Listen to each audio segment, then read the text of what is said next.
Well, keeping female students safe, that is now priority number one for police at the University of New Mexico. This after two women say they were sexually assaulted on campus in just the past couple of weeks. Yeah, UNM police are doing more to try to catch whoever is doing this and also to try and keep other women safe, as you just mentioned. They're going to be talking about it today at a big public meeting. News 13's David Romero is live near the campus with details on this meeting. David, I know a lot of folks are going to be relieved because a lot of students are on edge because of all of this. That's exactly right, Elizabeth. Well, take a look around me now. You can see how dark it is for students who take late classes here at UNM. It's very dark and deserted. Now, there are some security poles around campus that they can get to if they feel they are in trouble. In fact, campus safety and recent groping reports will be the main topic during a public forum at the sub-atrium today from 11 to 1. UNM campus officials are holding the forum with hopes to get students more involved to weigh in on ways to prevent such attacks from occurring and to show students what resources are available to them to help them avoid bad situations entirely.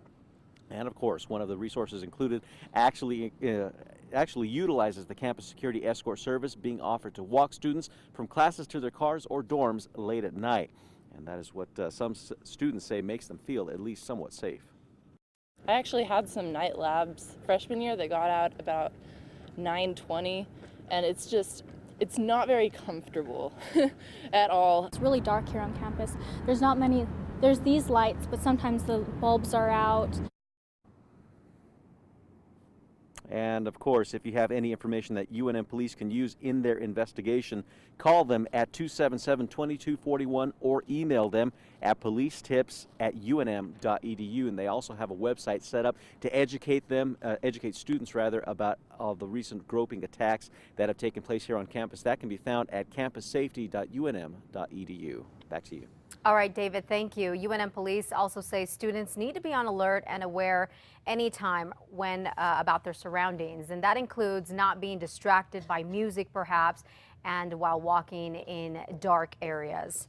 All right, take a look at this. Sketches of the two men who police say attacked a woman last week at UNM. Officers say these guys grabbed and groped her near Johnson Field. They took off in a blue car. If they look familiar, please call police.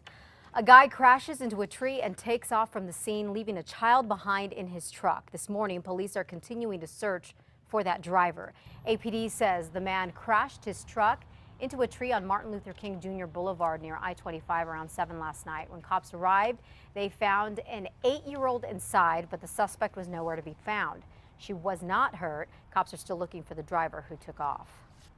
A former Artesia High School football player convicted of killing his baby girl is about to spend his first full day in prison. Yesterday, a jury found this young man, Robert Flores, guilty of child abuse resulting in death and tampering with evidence. Back in 2007, he put his 4-month-old daughter in a clothes hamper, put the hamper in a closet, and then went to buy beer. The baby's mother found that girl's body hours later. Now, because of what Flores was convicted of, he will automatically get 18 years in prison.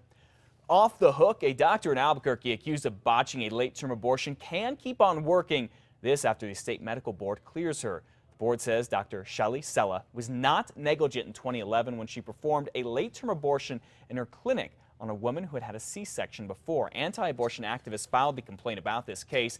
The woman here had come from New York to Albuquerque for an abortion when she was 8 months pregnant after learning the fetus had severe brain abnormalities. Well, during the procedure, the woman's uterus ruptured and she was rushed to the hospital and ended up recovering.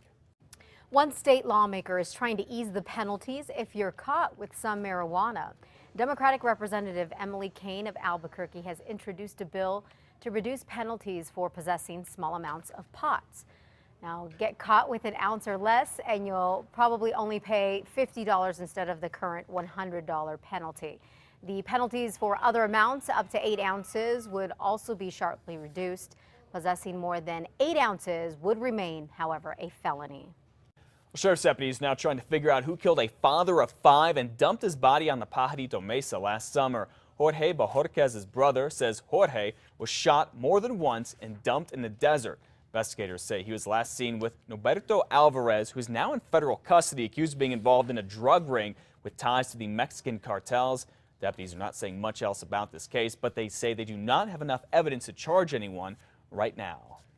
You're going to see a lot of gun rights supporters in Santa Fe today. They're having a big rally outside the Roundhouse. This from 10 to 1. A number of state legislators will be there. So will a representative from the Gun Owners of America. The state legislature is still talking about making gun laws more strict here in New Mexico, including making everyone who buys a gun get a background check, even if it's from a private seller. Elizabeth? The former congressional candidate accused of stalking and slashing the tires of a rival is expected to be in court this morning, this time to talk charges against him in Texas. Gary Smith is wanted on similar charges in the state of Texas. Smith's former neighbor there claims that Smith tried to burn their house down, and apparently that neighbor caught it all on tape. Now, once the New Mexico case is closed, Smith could be extradited to Texas to face those charges. A deadly DWI crash suspect is expected to be in court also later this morning for a change of plea hearing. You see, Brandon Clark pleaded not guilty to vehicular homicide and child abuse back in May.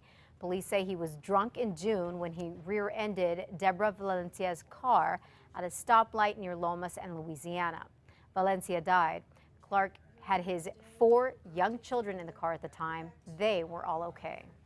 A Smith's grocery store is getting a good wash down after a customer exposed what could be a very serious violation.